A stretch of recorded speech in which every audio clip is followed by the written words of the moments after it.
5 ઉપચારોથી માટીની મૂર્તિની પૂજા મૂર્તિ બનાવી હોય ત્યારે એની પૂજા પંચોપચારથી થાય છે. પછી ષોડશોપચાર આવે, પછી રાજોપચાર આવે. ત્રિશોપચાર છે ને એ વિષ્ણુ પૂજા છે, રાજોપચાર છે દેવીની પૂજા છે, ષોડશોપચાર પછી આવે છે કોઈ બીજી તમને ખબર હોય તો કહેજો. તો રાજોપચાર એટલે રાજા મહારાજાઓ જેમાં ભગવતી જગદંબાની પૂજા કરતા હતા, એ ઉપચારોથી જે પૂજા કરતા હતા એ રીતે ભગવતીની પૂજા કરવી, આનું નામ છે રાજોપચાર પૂજા. તો આ ભગવતીની આરાધના છે. પછી એના માટે હોમનું દર્શન બતાવ્યું, હવન, જુદા જુદા પદાર્થોથી પણ હવન થાય, અને ન કરો તો પાયસથી ભગવતીનો યજ્ઞ કરી શકાય. કે જવ અને તલ હોય એની અંદર ખીર ભેળવી અને એનો આપણે યજ્ઞ કરીએ, જેથી ભગવતી જગદંબા પ્રસન્ન થાય. નવચંડી આપણે ત્યાં હોય ત્યારે.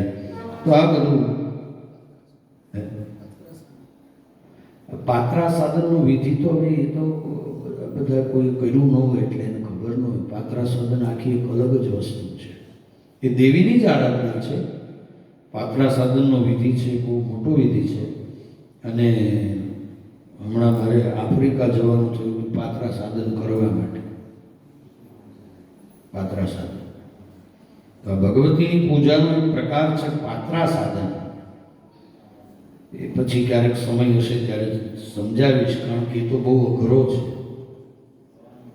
અઘરો છે કે સહેલો છે? અઘરો છે. એટલે આવું દેવીની આરાધનાનું દર્શન કરાવીને આપણે 8મા સ્કંદને વિરામ આપીએ છીએ. 8મો સ્કંદ ભગવતી જગદંબાના ચરણમાં સમર્પિત કરી અને 9મા સ્કંદની અંદર પ્રવેશ કરીએ.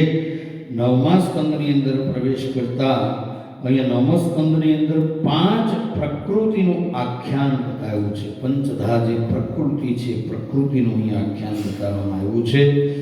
શ્રી નારાયણ ઉવાચ, નારાયણ બોલ્યા છે. શું બોલ્યા છે? ગણેશ જનની દુર્ગા રાધા લક્ષ્મી સરસ્વતી સાવિત્રી ચ સૃષ્ટિ વિધો પ્રકૃતિ પંચધા સ્મૃતા. ભગવાન નારાયણ એ નારદજીને કહે છે કે હે નારદ, ગણપતિના માતા દુર્ગા, બીજા રાધા, ત્રીજા લક્ષ્મી, ચોથા સરસ્વતી અને 5મા સાવિત્રી, એમ આ 5 છે ને એ પ્રકૃતિ છે. અને એ સૃષ્ટિના સમયે એ 5 પ્રકૃતિઓ હોય છે. આ 5 પ્રકૃતિમાં રાધા પણ છે, અને લક્ષ્મી પણ છે, સરસ્વતી પણ છે, સાવિત્રી પણ છે, અને ગણેશ જનની દુર્ગા યાની કે ગણપતિની માતા દુર્ગા છે. તો આ 5 પ્રકૃતિનું વર્ણન અહીં કહે છે. નારદજીએ પ્રશ્ન કર્યો છે કે હે પ્રભુ, 5 પ્રકૃતિ કેવી રીતે પ્રગટ થાય? પહેલો પ્રશ્ન નારદજીએ કર્યો, 5 પ્રકૃતિ કેવી રીતે પ્રગટ થાય? વળી તે જડ છે કે તે ચેતન છે? 5 પ્રકૃતિ તમે કહો છો તે 5 જડ છે કે ચેતન છે? અને તે 5 પ્રકૃતિનું ચરિત્ર, લક્ષણ, પૂજા વિધિ, તેના ગુણ અને તેના અવતારના સ્થાન, આ બધું મને સાંભળવું છે એવું નારદજીએ ભગવાનને કહ્યું. તમે મને કહો આ બધું. કયા કયા પ્રશ્નો કર્યા છે નારદજીએ? બહુ પ્રશ્નો કર્યા. કહ્યું કે 5 પ્રકૃતિ પહેલા તો કેવી રીતે પ્રગટે છે એ કહો. વળી તે જડ છે કે ચેતન છે એ કહો. અને 5 પ્રકૃતિનું ચરિત્ર, લક્ષણ, પૂજા વિધિ, તેના ગુણ અને તેના અવતારના સ્થાન, આ બધું મને કહો. જ્યારે આટલું કહ્યું ત્યારે ભગવાન નારાયણ કહે છે કે નારદ, પ્રકૃતિનું લક્ષણ વર્ણવા કોણ સમર્થ છે? નારાયણ પોતે આવું કહે છે કે આ પ્રકૃતિના લક્ષણનું વર્ણન કરવા માટે સમર્થ કોણ છે? પણ છતાં ધર્મની પાસેથી મેં જે જાણ્યું છે એ હું આપને કહું છું, તમે સાવધાન થઈને સાંભળો. અને આગળ હવે ભગવાન નારાયણ નારદજીને કહી રહ્યા છે એ પ્રકૃષ્ટવાચક પૃષ્ઠ કૃતિશ્ચ સૃષ્ટિવાચક સૃષ્ટો પ્રકૃષ્ટાયા દેવી પ્રકૃતિ સા પ્રકીર્તિતા. દેવી ભાગવત 9મો સ્કંદ 1લો અધ્યાય એનો બીજો શ્લોક છે. આવો ત્રીજા શ્લોકનું પણ દર્શન કરીએ. ગુણે સત્વે પ્રકૃષ્ટે ચ પ્રશબ્દો વર્તતે શ્રુત મધ્યમે રાજસે ઉચ્ચતિ શબ્દસ્તાંસે સ્મૃત. ત્રિગુણાત્મક સ્વરૂપાયા સાત શક્તિ સમન્વિતા પ્રધાન સૃષ્ટિકરણે પ્રકૃતિસ્તે કથ્યતે. પ્રથમે વર્તતે પંચ કૃતિશ્ચ સૃષ્ટિવાચક સૃષ્ટેરાદોચયા દેવી પ્રકૃતિ સા ચ પ્રકીર્તિતા. પ્રકૃતિ સા ચ પ્રકીર્તિતા. ભગવાન નારાયણ નારદને વર્ણન કરતા કહે છે કે નારદ, પ્રકૃતિ એ શબ્દમાં પ્રકૃતિ શબ્દની અંદર પહેલો અક્ષર કયો છે તો કે પ્ર છે. અને પ્ર છે શું છે? અવ્યય છે. પ્ર શું છે? અવ્યય છે. અને સાથે સાથે ઉપસર્ગ પણ છે. પ્ર, પરા,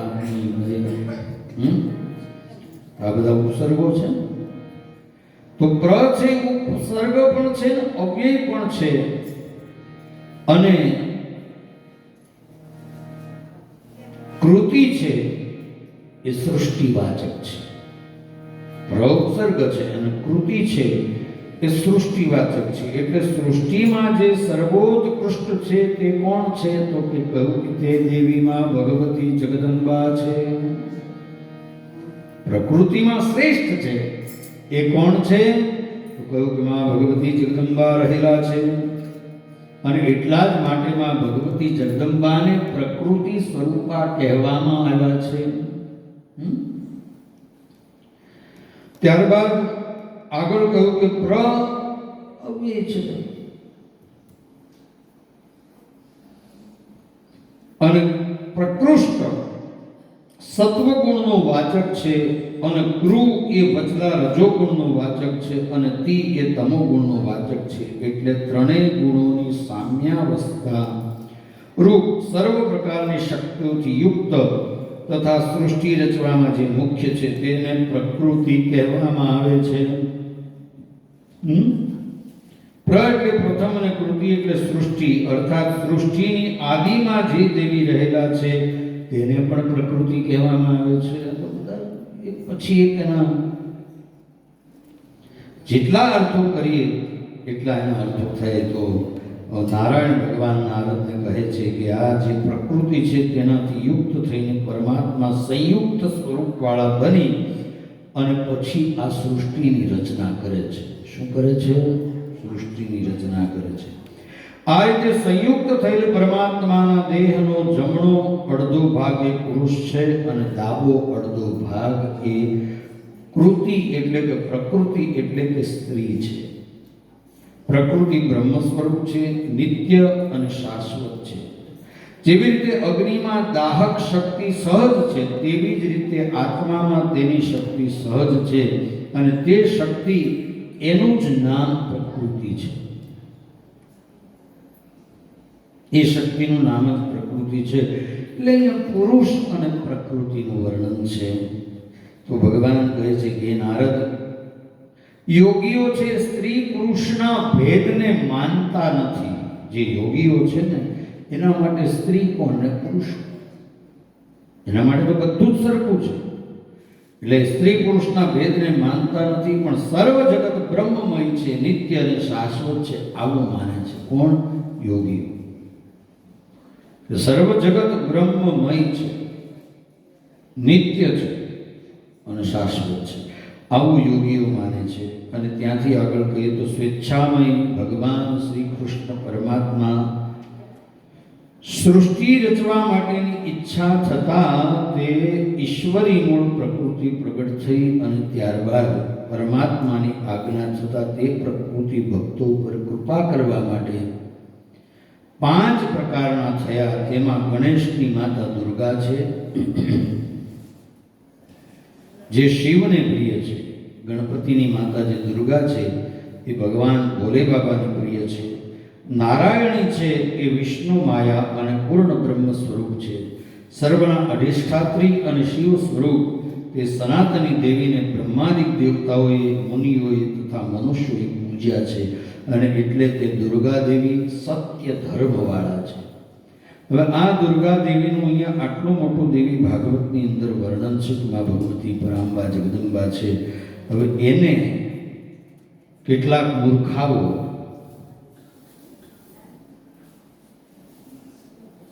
વચ્ચે બહુ ઉહાપોહ થયો હતો એના વિષયમાં, દુર્ગાના વિષયમાં, કે કેટલાક અસામાજિક તત્વો અને ધર્મ વિરોધી તત્વો, જે અસુરો કરતા પણ જે ગયેલા લોકો છે, એણે દુર્ગાને વેશ્યા શબ્દનું નામ આપેલું હતું. કે આ દુર્ગા જે છે ને એ મહિષાસુરની પત્ની હતી એવું કહ્યું હતું.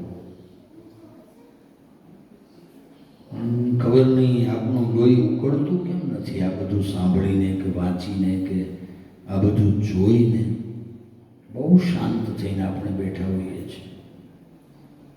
એટલે જ મારે પહેલા દિવસે કહેવું પડ્યું, ઘરમાં એક બે તલવાર રાખજો મારા બાપ. હા, લઈ આવજો અહીંથી સીધું, આ કથા પૂરી થાય ને એટલે અંદાવીને માતાજી પાસે રાખી દેવાની, ખુલ્લી રાખવાની.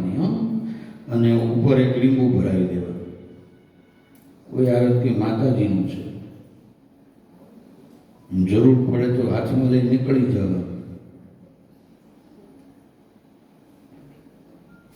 એટલે બે તલવાર ઘરમાં રાખજો, કમસે કમ બે.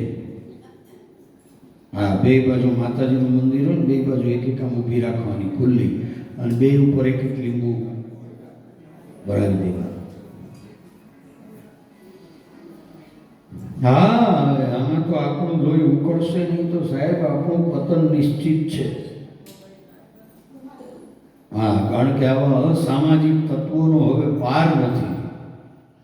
અને આપણે જો ધ્યાન નહીં રાખીએ ને તો આ હિન્દુ ધર્મ એક વખત ભૂત થઈ જશે, હતો એવું થઈ જશે. હિન્દુ નામનો કોઈ ધર્મ જ હતો કે નહોતો એ ખબર નહીં રહી.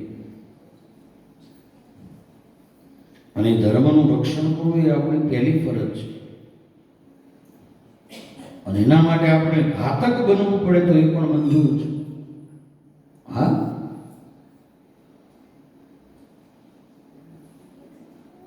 પણ ખબર નહીં, ધીમે ધીમે આપણી હિન્દુ જાતિ છે ને નિર્માલ્ય થતી જાય છે. હા, નિર્માલ્ય થતી જાય. પહેલા દિવસે કહું છું, દરેક દેવતાઓના હાથમાં આયુધ છે.